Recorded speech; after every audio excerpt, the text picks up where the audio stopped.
மாதிரி நம்ம Coco under estimate பண்ணிட்டு இருக்க. உடனே நம்ம முட்டையிட்ட சொல்றாரு அதெல்லாம் முடியாது, இந்த பையன்குள்ள ஏதோ ஒரு ஆழமான ஸ்பிரிட் இருக்கு, விடா முயற்சி இருக்கு, இவன் கூட நான் தான் சண்டை போடணும், நீங்க எல்லாம் சண்டை போட்டீங்கன்னா கன்ஃபார்ம் இந்த பையன்கிட்ட தோத்துருவீங்க அப்படின்னு சொல்லி முட்டையிட்ட என்ன பண்றாரு, அவர் இந்த சண்டையை ஒத்துக்கவும் செய்யறாருங்க. இப்ப இந்த பக்கம் கோகு சண்டைக்கு ரெடியாக நம்ம முட்டையிட்ட நார்மலாவே தான் உட்கார்ந்துருக்காரு. அப்போ உடனே கோகு கேட்கிறாரு, நீங்க உங்களோட ஃபைட்டிங் பொசிஷன் எடுக்கலையா அப்படின்னு கேட்க, நீ எப்ப இந்த டோஜோக்குள்ள வந்தியோ நீ வந்தப்பயே நான் என்னோட ஃபைட்டிங் இதை எடுத்துட்டேன், இப்பயுமே நான் சண்டைக்கு ரெடியா தான் இருக்கேன் அப்படின்னு சொல்ல நம்ம கோகு இங்கே இருந்து வேகமா அடிக்க வர நம்ம மனுஷன் உட்காந்துக்கிட்டே எல்லா அடியுமே டாச் பண்றாருங்க.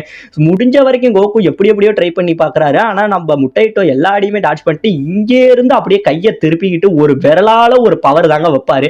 அப்படியே கோகு இங்கே இருந்து பறந்து போய் கீழே விழுந்துடுறான். விழுந்த உடனே இப்ப நம்ம கோகுவும் ஒத்துக்கிறான், பரவாயில்ல நான் நினைச்சதை விட நீங்க பயங்கரமான ஸ்ட்ராங்கா இருக்கீங்க, இப்ப நீங்க என் மேல என்ன தொடாமலே என்ன அப்படி பறக்க விட்டீங்களே அது என்ன பவர் அப்படின்னு கேட்க, இது பேரு தான் வந்து ஸ்பிரிச்சுவல் பவர், இது உன் உடம்புக்குள்ள இருந்து உன் சக்திகள் எல்லாத்தையும்